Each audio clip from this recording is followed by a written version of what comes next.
سعودی عرب میں نظام اور سسٹم اتنا سخت ہے کہ وہاں ہیلی کاپٹرز کی مکمل جانچ پڑتال ہوتی ہے،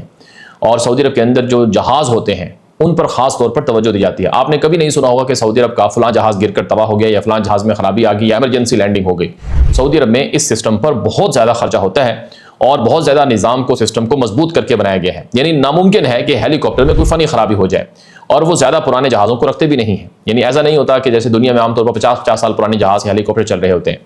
تو بہت سی چیزیں ہیں جو سعودی عرب احتیاط کے طور پر کرتا ہے، لیکن بہرحال پھر بھی ہیلی کاپٹرز عام طور پر دنیا میں گرتے رہتے ہیں۔ ممکن ہے ٹیکنیکل فالٹ ہو، ممکن ہے کہ کوئی غفلت یا غلطی ہوئی ہو، اور یہ بھی ممکن ہے کہ ایران کی طرف سے یا کسی جنگ کا یہ سامنا کر رہا ہو۔ یہاں پر ایک اور جو شبہ ظاہر کیا جا رہا ہے کہ چونکہ ایران امریکہ کے درمیان امن معاہدہ سعودی عرب نے کرایا، پاکستان، ترکی اور مصر وغیرہ، قطر وغیرہ سب شامل تھے، تو ایران اور سعودی عرب کی جنگ کرانا یہ اسرائیل کا ایک درینہ خواب ہے، اور سعودی عرب نے انکار کر رکھا ہے کہ ہم ایران سے نہیں لڑیں گے، تو جنگ بھی ختم ہوگی، اور اسرائیل اس کا بہت مخالف ہے کہ جنگ کیوں ختم ہوئی ہے۔ تو کیا کہیں جیسے خفیہ طور پر فالس فلیگ آپریشن اسرائیل نے پہلے کیے، یعنی عراق میں خفیہ فوجی اڈے بنا لیے اسرائیل نے، کیا کہیں ایسا تو نہیں کہ کوئی کاپی ایران کی طرح کے ڈرون کی یا کوئی میزائل یا کوئی اس طرح کی کارروائی کہیں اسرائیل کی طرف سے تو نہیں ہوئی ہے؟ تو اس بات کی بھی جانچ پڑتال کی جا رہی ہے۔ بہرحال جہاں جنگ ہوتی ہے وہاں کچھ بھی ہو سکتا ہے، جنگ کے اندر پھر نہیں پتہ چلتا کہ یہ ہیلی کاپٹر اچانک گرا ہے، حادثے سے گرا ہے یا کسی نے مارا ہے۔ بہرحال اس پر انویسٹیگیشن چل رہی ہیں۔ اگر خدا نخواستہ اس کو ایران نے گرایا تو یہ ایک بہت بڑی لڑائی کا سبب بنے گا، اور اگر اس کو اسرائیل نے گرایا تو بھی یہ ایران اور سعودی عرب کے درمیان ایک بہت بڑی لڑائی کا سبب بن سکتا ہے۔ بہرحال میں آپ کے سامنے ایک اور خبر رکھوں گا۔ آج کی ایک اور خبر میرے سامنے موجود ہے۔ ایرانی صدر ہیں مسعود پزشکیان، انہوں نے اپنے تازہ بیان میں کہا کہ ہم نے امریکہ کے ساتھ لڑائی کو ختم کرانے کے لیے بات چیت، سفارتکاری اور سیاسی ڈائیلاگ کا راستہ اختیار کیا ہے، اور ہم نے کشیدگی کو کم کرنے کے لیے امریکہ کے ساتھ امن معاہدہ کیا ہے، لیکن ایران کے اندر سے بعض حلقے اب بھی امریکہ کے ساتھ کشیدگی کی بات کر رہے ہیں، اور بعض حلقے ایران میں جو متشدد اور سخت گیر ہیں وہ کہہ رہے ہیں کہ امریکہ سے جنگ کی جائے۔ امریکہ سے جنگ کیوں بند کی گئی ہے؟ تو ایرانی صدر نے کہا کہ اس سے ایران کو نقصان ہو سکتا ہے، اس لیے ہمیں متحد ہو کر ایک ہی آواز، ایک ہی موقف اختیار کرنا چاہیے۔ اس کے علاوہ آج ایران کی مشہور نیوز ایجنسی فارس نے ایک اداریہ لکھا ہے جس میں یہ کہا ہے کہ اگر ایران کو نئے عالمی نظام کے اندر شامل ہونا ہے اور دنیا میں اپنی طاقت اور قوت کو مزید بڑھانا ہے تو ایران کو بہر قیمت ایٹم بم بنانا ہوگا، کیونکہ جب تک ایران کے پاس ایٹم بم نہیں ہوگا ایران امریکہ یا کسی بھی ملک کے حملوں کا شکار رہے گا، اور اسرائیل بھی ایران کو دھمکیاں دیتا رہے گا۔ تو ایران کی فارس نیوز ایجنسی نے لکھا ہے کہ وقت آ چکا ہے کہ اب ایران ایٹم بم بنا دے اور کسی بھی ملک کو آئندہ ایران پر حملہ کرنے کی جرات نہ ہو سکے۔ یہ ایران کا جو فارس میڈیا ہے، یہ ایران کی IRGC پاسداران جو فوج ہے اس سے منسلک ادارہ ہے، اس سے منسلک میڈیا ہے، تو یہ ایک طرح سے اعلان ہے ایران کی طرف سے کہ امریکہ اگر تم باز نہیں آؤ گے تو پھر ہم ایٹم بم بنا کر رہیں گے۔ اس کے علاوہ ایک اور بڑی خبر یہ ہے کہ اقوام متحدہ میں جو امریکہ کا سفیر یا مندوب ہے اس نے تازہ بیان میں کہا ہے کہ آبنائے ہرمز میں ایران جو بھی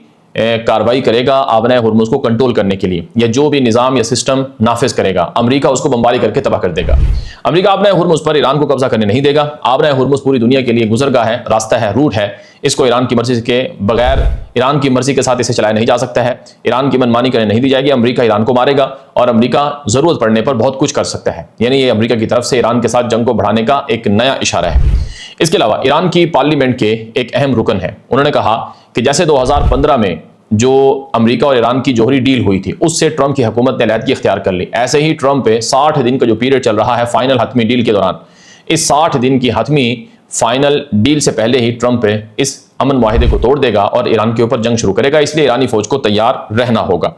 اس کے علاوہ آج ایران کے سپریم لیڈر مجتبی خامنئی کا بیان نشر ہوتا ہے کہ اسرائیل اور امریکہ نے جو جرائم کیے ہیں ان کا اعتراف وہ خود بھی کر رہے ہیں، اور پوری دنیا بھی ان کے جرائم جو ایران کے خلاف ہوئے وہ دیکھ رہی ہے۔ وقت آ چکا ہے اسرائیل سے حساب کتاب برابر کیا جائے، وقت آ چکا ہے امریکہ کے ساتھ بھی حساب کتاب لیا جائے، اور اب عالمی اداروں سے اور عالمی عدالتوں سے رجوع کیا جائے گا اور امریکہ اور اسرائیل کو اس جرم کی اور ان جرائم کی سزا دینا ہوگی۔ اس کے علاوہ ناظرین کرام، آج کی ایک اور بڑی خبر جو اس وقت میرے سامنے موجود ہے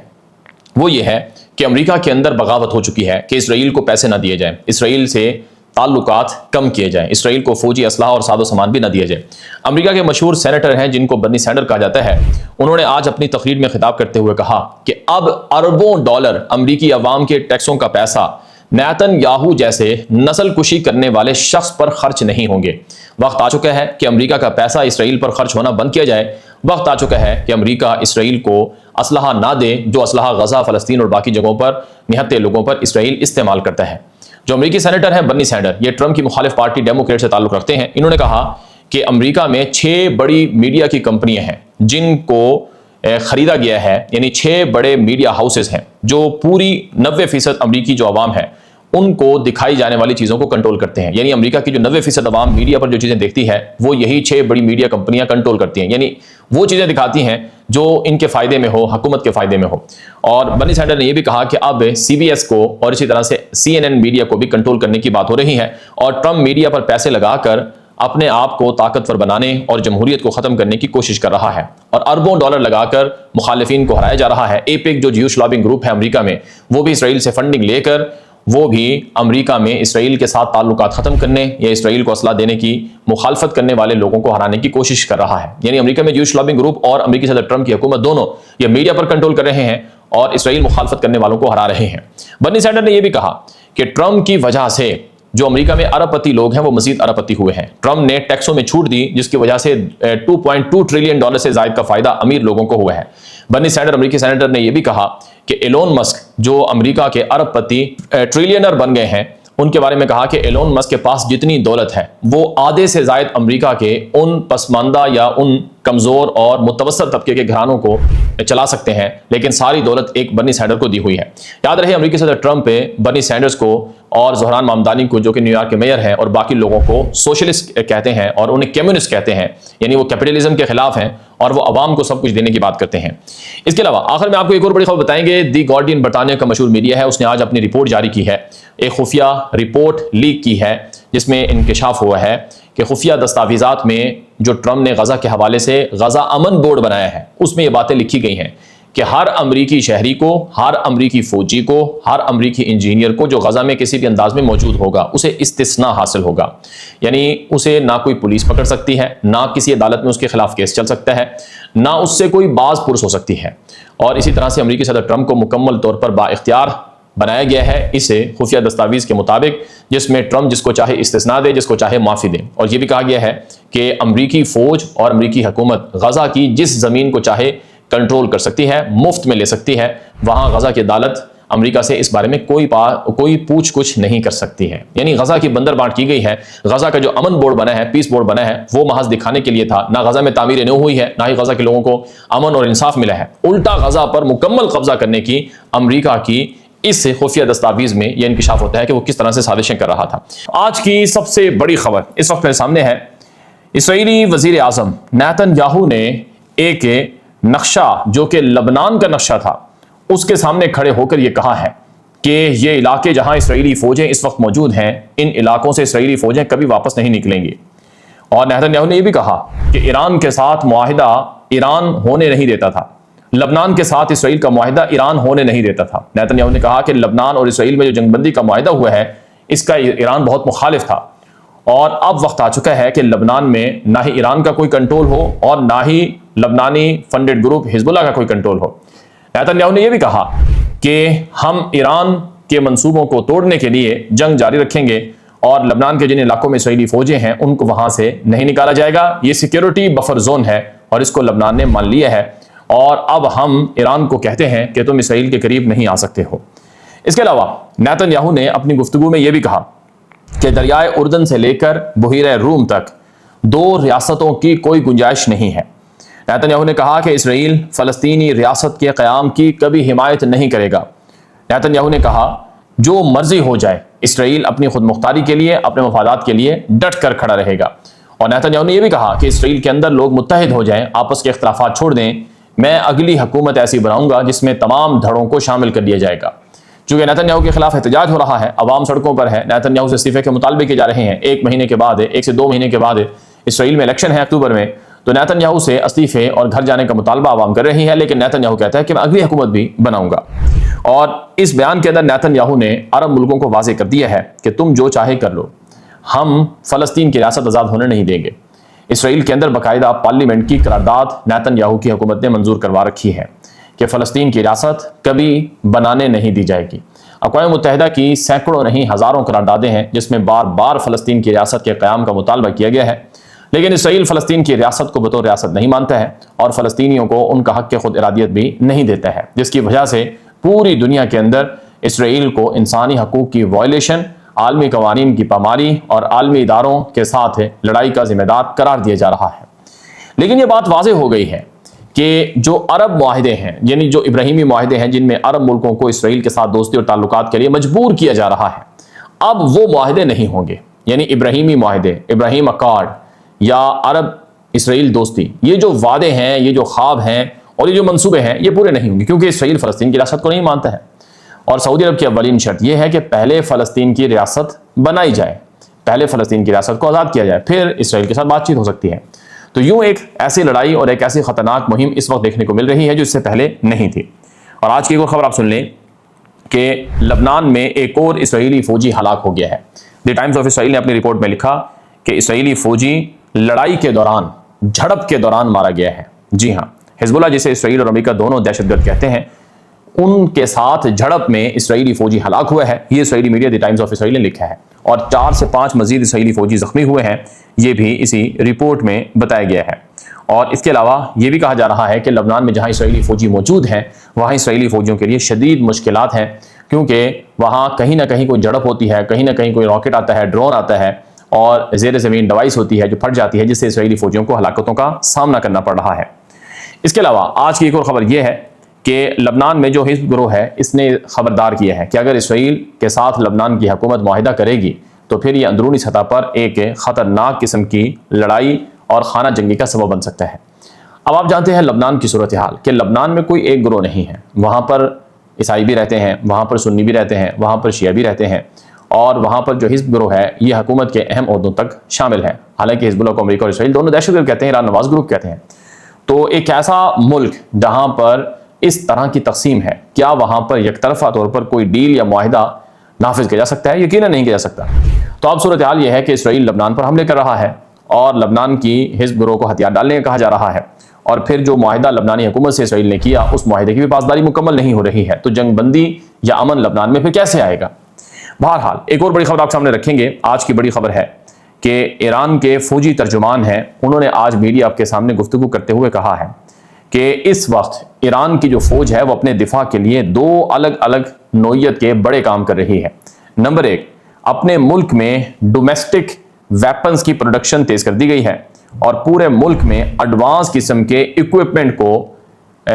ہائیلی ایڈوانس قسم کے ایکوپمنٹ کو ڈپلوائے کیا جا رہا ہے۔ یعنی ایران اپنے دفاع کے لیے جدید ریڈار سسٹم، جدید میزائل اور مختلف طرح کے ڈرونز مختلف علاقوں میں نصب کر رہا ہے۔ اور دوسرا یہ کام کیا جا رہا ہے کہ ایران نے دوست ملکوں سے، یعنی چائنا سے، رشیا سے جدید قسم کے ہتھیار جیسے ڈرونز ہیں اور اسی طرح سے جنگی جہاز ہیں اور دیگر ہتھیار ہیں وہ خریدنا شروع کر رکھے ہیں، اور ایران چائنا سے، رشیا سے یہ ہتھیار لے کر اپنے ملک میں انسٹال کر رہا ہے۔ اور اس کے علاوہ آنے والے دنوں میں مزید جدید قسم کے ہتھیاروں سے ایران کی طاقت اور قوت کو دشمن زیادہ مضبوط اور زیادہ طاقتور دیکھے گا، یہ ایرانی فوجی ترجمان نے کہا ہے۔ ناظرین کرام، اس میں کوئی شک نہیں ہے کہ چائنا نے ایران کو مختلف طرح کے جنگی ڈرونز کے پارٹس دیے ہیں، اور چائنا ایران کو مختلف طرح کے میزائل بھی فراہم کر رہا ہے، ایئر ڈیفنس سسٹم بھی دے رہا ہے، ریڈار سسٹم بھی دے رہا ہے، اور اسی طرح سے رشیا بھی ایران کی بڑی ہیلپ کر رہا ہے جدید ہتھیاروں کے ذریعے سے، جدید ریڈار سسٹم کے ذریعے سے۔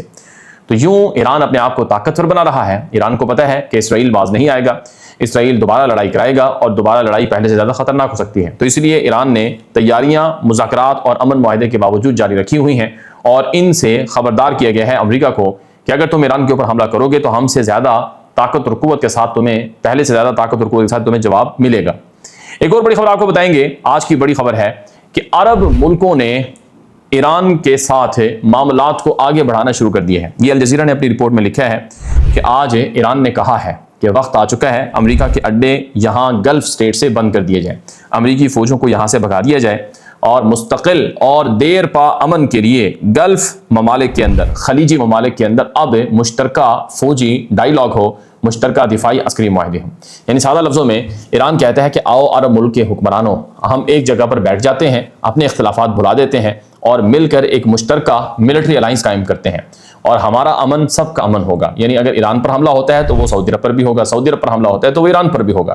اس نوعیت کا جو معاہدہ ہے وہ ایران اب عرب ملکوں سے کرنے جا رہا ہے، یعنی ریجنل سیکیورٹی پیکٹ وہ ایران عرب ملکوں سے کرنے جا رہا ہے۔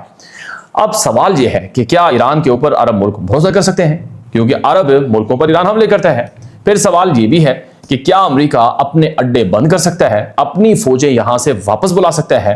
تو یہ ایک مشکل صورتحال ہے. یعنی امریکہ اچانک اپنی فوجیں عرب ملکوں سے واپس بلا لے، 18 اڈے اپنے بند کر دے اور 50,000 سے زیادہ امریکی فوجیوں کو واپس نکال لیا جائے، تو یہ امریکہ کے لیے بڑی مشکل بات ہے. امریکہ شاید اس کو بآسانی قبول نہ کرے، لیکن عرب ملکوں کے ساتھ ریجنل سیکیورٹی جو ٹریٹی ہے یا پیکٹ ہے وہ تبھی ہوگا جب جو عرب ملکوں میں امریکی فوجی اڈے ہیں وہ بند ہو جائیں. تو اب ایران نے واضح شرط رکھی ہے کہ پہلے عرب ملکوں سے امریکی اڈوں کو ختم کرو، امریکی فوجوں کو واپس بھگاؤ، اور پھر ایران جو ہے وہ عرب ملکوں سے معاہدہ کرے گا کہ کسی بھی عرب ملک پر کوئی گولہ باری یا میزائل یا حملہ نہیں کیا جائے گا. سادہ لفظوں میں نظر کا ایک اور بات جو آپ نے سمجھنی ہے وہ یہ ہے کہ اس وقت جو عرب حکمران ہیں وہ خود بھی امریکہ سے ناراض ہیں، کیونکہ کویت، بحرین یہ 2 ملک ہیں جو سب سے زیادہ نشانہ بن رہے ہیں. UAE نے تو معاہدہ کر لیا ہے ایران کے ساتھ، متحدہ عرب امارات اور ایران کی دوستی شروع ہو چکی ہے. $10 ارب سے زائد UAE ایران کو فراہم کرنے جا رہا ہے. فلائٹس آپریشن بحال ہو چکے ہیں، اور متحدہ عرب امارات نے ایران کے خلاف جارحانہ بیانات دینے سے بھی گریز کرنا شروع کر دیا ہے. تو سعودی عرب پہلے ہی محتاط تھا، تو اب رہ گیا، اور قطر بھی محتاط تھا، اب رہ گیا باقی کویت اور بحرین. تو یہ ممالک امریکہ کو کہہ رہے ہیں کہ تم اپنے اڈے یہاں سے ختم کرو، یہاں سے اپنے اڈے بند کرو اور اپنی فوجیں نکالو. لیکن امریکہ بضد ہے کہ نہیں، ہم نہیں نکال سکتے ہیں. تو اسی تناظر میں ایران نے عرب ملکوں کو آفر کی ہے کہ تم ہمارے ساتھ مل جاؤ، آؤ مل کر ایک ہو جاتے ہیں، اور اگر امریکہ پھر بھی تمہیں مارے گا، یہ تمہارے ملک میں اڈے ختم نہیں کرے گا، تو پھر ہم امریکہ کے اڈے ختم کروائیں گے. یعنی ایران یہ کہہ رہا ہے کہ اے عرب ملک کے حکمرانوں، اے عرب ملکوں، تمہارا اور ہمارا ایک ہی دشمن ہے، اور وہ اسرائیل ہے، اور وہ اپنے ایجنڈے اور مقاصد کو آگے بڑھانا چاہتا ہے. لہٰذا آؤ مل کر بیٹھ جاتے ہیں اور ایک ہو جاتے ہیں.